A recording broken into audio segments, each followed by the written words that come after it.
Om Swastiastu, bagaimana kabar kalian hari ini? Semoga kalian selalu dalam keadaan sehat ya. Nah, pada pertemuan kali ini kita ke bab 2, yaitu mengenai klasifikasi makhluk hidup. Sebelum lanjut, coba kalian amati gambar berikut. Nah, perhatikan apa bedanya meja belajar dan tumbuhan yang ada pada gambar. Apakah meja belajar dapat tumbuh, dapat berkembang, bernapas dan berkembang biak? Kemudian kalian bandingkan dengan tumbuhan. Bandingkan ciri-ciri meja belajar tersebut dengan ciri-ciri tumbuhan.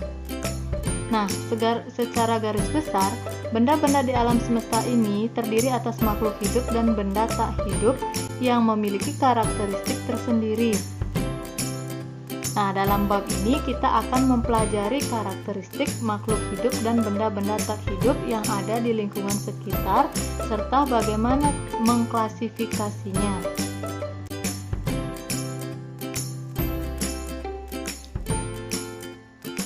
Nah, coba perhatikan kembali gambar berikut. Gambar pertama itu ada gambar anak yang sedang bermain bola, dan gambar kedua itu gambar robot. Apa persamaan dan perbedaan antara anak yang bermain bola dan robot?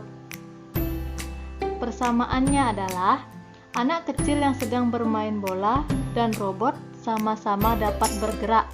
Tetapi perbedaannya ialah robot tidak dapat tumbuh dan berkembang, tidak dapat bernapas, dan tidak dapat berkembang biak. Sedangkan anak kecil yang bermain bola tersebut memiliki ketiga ciri tersebut, yaitu tumbuh dan berkembang, bernapas, dan berkembang biak. Oke, dari contoh tersebut dapat kita ketahui bahwa ciri-ciri dari makhluk hidup yang pertama itu ada bernapas. Bernapas merupakan proses pengambilan oksigen dan mengeluarkan karbon dioksida. Kemudian ciri makhluk hidup yang kedua itu memerlukan makan dan minum. Makanan dan minuman diperlukan untuk menghasilkan energi, pertumbuhan, dan mempertahankan hidup. Yang ketiga ada bergerak. Bergerak di sini merupakan perubahan posisi atau keadaan. Yang keempat ada tumbuh dan berkembang. Nah, tumbuh dan berkembang ini merupakan istilah yang berbeda, yang mana tumbuh merupakan bertambahnya volume atau ukuran pada suatu makhluk hidup, sedangkan berkembang merupakan proses menuju kedewasaan yang ditandai dengan perkembangan sistem reproduksi. Nah, ciri yang kelima ada berkembang biak atau reproduksi. Berkembang biak merupakan proses terbentuknya individu baru atau keturunan yang berguna untuk mempertahankan kelestarian jenisnya. Nah, untuk ciri makhluk hidup yang keenam itu peka terhadap rangsangan.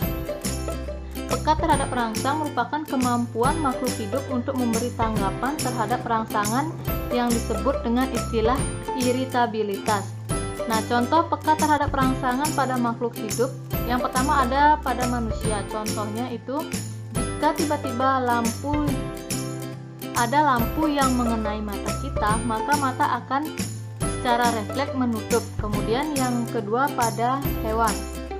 Contohnya pada hewan siput, yang mana siput akan masuk ke dalam cangkangnya ketika kita sentuh. Dan yang ketiga pada tumbuhan. Contohnya pada tumbuhan putri malu. Daun putri malu akan menutup ketika kita sentuh. Nah, ciri yang ketujuh itu ada menyesuaikan diri terhadap lingkungan. Menyesuaikan diri terhadap lingkungan disebut juga dengan istilah adaptasi, yaitu kemampuan makhluk hidup untuk menyesuaikan diri dengan lingkungannya. Adaptasi dapat dibedakan menjadi tiga, yaitu adaptasi morfologi, adaptasi fisiologi, dan adaptasi tingkah laku.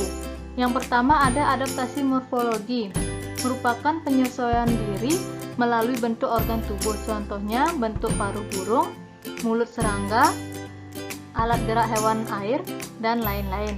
Yang kedua itu adaptasi fisiologi, yaitu penyesuaian diri dengan fungsi alat-alat tubuh, contohnya enzim selulosa pada hewan herbivora, kadar garam pada ikan di air laut dan air tawar, penambahan jumlah sel darah merah pada manusia bila berada di pegunungan, dan lain-lain. Yang ketiga itu ada adaptasi tingkah laku, yaitu penyesuaian diri dengan tingkah lakunya. Contohnya ada mimikri, autotomi, hibernasi, estivasi, dan lain-lain. Nah, berdasarkan ciri-ciri tersebut, maka manusia, hewan, dan tumbuhan merupakan kelompok makhluk hidup. Nah, yang membedakan makhluk hidup dengan benda tak hidup atau benda mati adalah adanya gejala kehidupan. Makhluk hidup menunjukkan adanya ciri-ciri atau gejala-gejala kehidupan seperti yang sudah disebutkan tadi, yaitu ada 7 ciri-ciri makhluk hidup, sedangkan benda mati tidak menunjukkan gejala-gejala kehidupan atau tidak memiliki ketujuh ciri-ciri makhluk hidup yang sudah dijelaskan tadi. Nah, sekarang kalian sudah mengetahui bahwa benda hidup dapat dibedakan dari benda mati berdasarkan ciri-ciri yang kalian amati. Nah, sekarang kalian perhatikan dimanapun kalian berada, tentu kalian akan menemukan banyak sekali benda hidup maupun benda tak hidup atau benda mati yang ada di lingkungan sekitarmu. Banyak sekali ada aneka ragam makhluk hidup yang ada di bumi yang beragam jenis, sifat, serta ciri-cirinya. Nah, untuk mempermudah dalam mempelajari keanekaragaman makhluk hidup tersebut, manusia melakukan pengelompokan makhluk hidup. Pengelompokan makhluk hidup itu disebut dengan klasifikasi makhluk hidup. Kemudian apa sih tujuannya mengklasifikasi makhluk hidup? Nah, ada dua tujuan. Yang pertama ada tujuan umum. Tujuan umum dari mengklasifikasi makhluk hidup yaitu untuk mempermudah, mengenali, membandingkan, dan mempelajari makhluk hidup.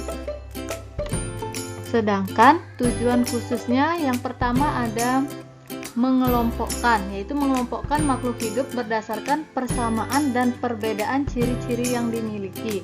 Yang kedua ada mendeskripsikan, yaitu mendeskripsikan ciri-ciri suatu jenis makhluk hidup untuk membedakannya dengan makhluk hidup dari jenis yang lain.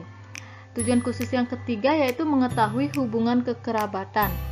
Nah, jadi dengan mengklasifikasikan makhluk hidup, kita dapat mengetahui hubungan kekerabatan antar makhluk hidup. Yang keempat ada memberi nama. Jadi tujuan khusus yang keempat yaitu untuk memberi nama makhluk hidup yang belum diketahui namanya. Nah, dari tujuan klasifikasi makhluk hidup, apa sih dasar-dasar dari klasifikasi makhluk hidup? Nah, jadi dasar-dasar klasifikasi makhluk hidup itu ada 3. Yang pertama itu klasifikasi makhluk hidup berdasarkan persamaan dan perbedaan yang dimilikinya.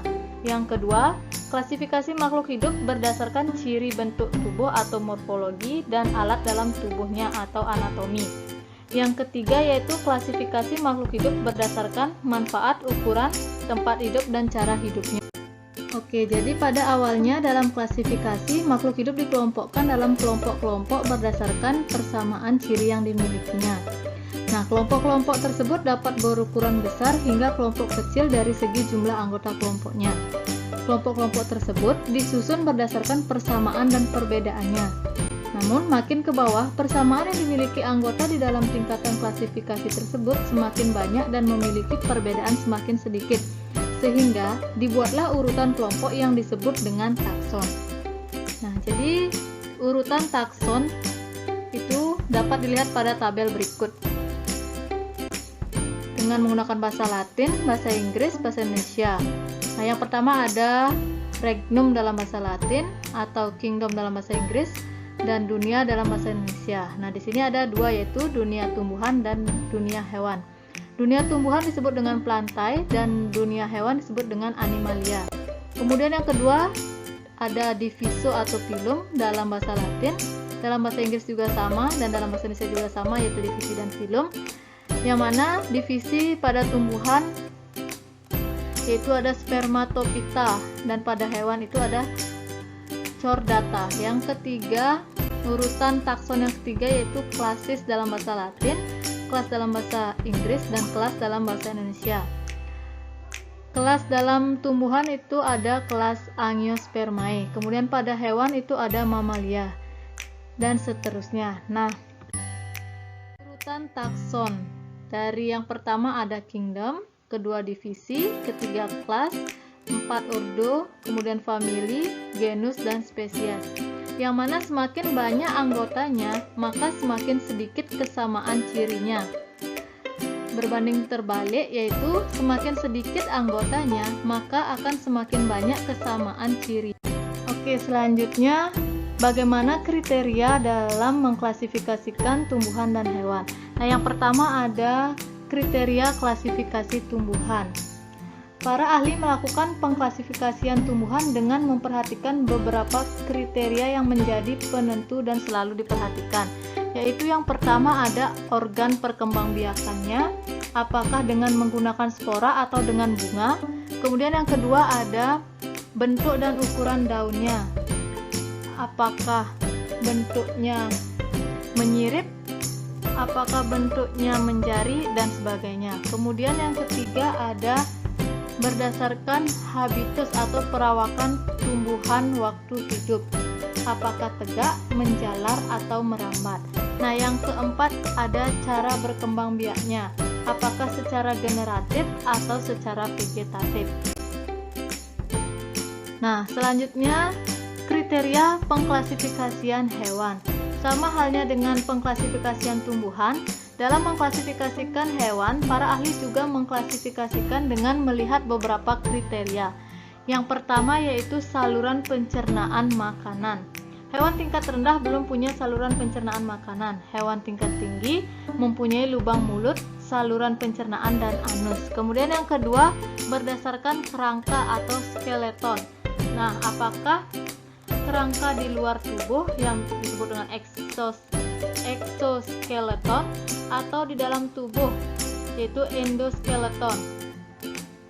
Kriteria yang ketiga yaitu anggota gerak, apakah berkaki 2, berkaki 4, atau tidak berkaki.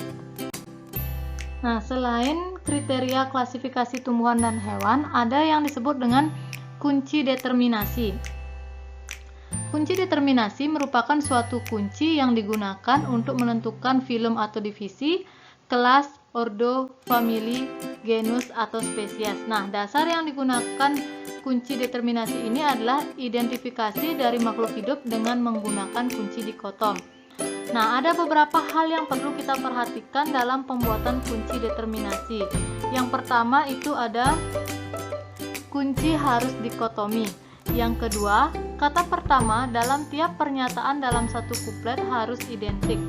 Yang ketiga yaitu pilihan atau bagian dari kuplet harus kontradiktif sehingga satu bagian bisa diterima dan bagian yang lain ditolak. Yang keempat yaitu hindari pemakaian hal-hal yang bersifat relatif atau tumpang tindih. Yang selanjutnya yaitu gunakan sifat-sifat yang biasa diamati. Kemudian, pernyataan dari dua kuplet yang berurutan jangan dimulai dengan kata yang sama. Selanjutnya yaitu setiap kuplet diberi nomor, dan yang terakhir buatlah kalimat pertanyaan yang pendek. Oke, lalu bagaimana cara membuat kunci determinasi? Nah, untuk membuat kunci determinasi ada beberapa langkah. Yang pertama yaitu bacalah dengan teliti kunci dikotom. Kemudian cocokkan ciri-ciri tumbuhan yang kamu amati dengan ciri-ciri yang terdapat pada kunci dikotom. Nah, seperti gambar berikut. Ciri-cirinya itu ada berspora, tidak berspora, ada berbatang jelas, tidak berbatang jelas, kemudian tidak berspora ada biji tertutup, biji terbuka. Yang biji tertutup ada berkeping 2, berkeping 1. Nah, yang berkeping 2 ada berbunga kupu-kupu dan berbunga trompet. Nah, jika ciri-ciri yang terdapat pada kunci dikotom sudah sesuai dengan ciri-ciri tumbuhan yang kamu amati, catatlah nomornya dan lanjutkan pembacaan kunci pada nomor berikutnya yang ditunjukkan di akhir pernyataan. Kemudian langkah yang terakhir yaitu buat daftar kunci determinasi berdasarkan kunci dikotom. Nah, berdasarkan diagram ini maka akan dibuat sebuah kunci determinasi. Nah, ini merupakan hasil dari kunci determinasi dari gambar diagram sebelumnya. Kalian bisa perhatikan langsung bagaimana hasil dari kunci determinasi berikut ini. Oke, jadi untuk pertemuan kali ini kita cukupkan sampai di sini dulu, dan untuk sistem pengklasifikasian akan kita lanjutkan di pertemuan selanjutnya.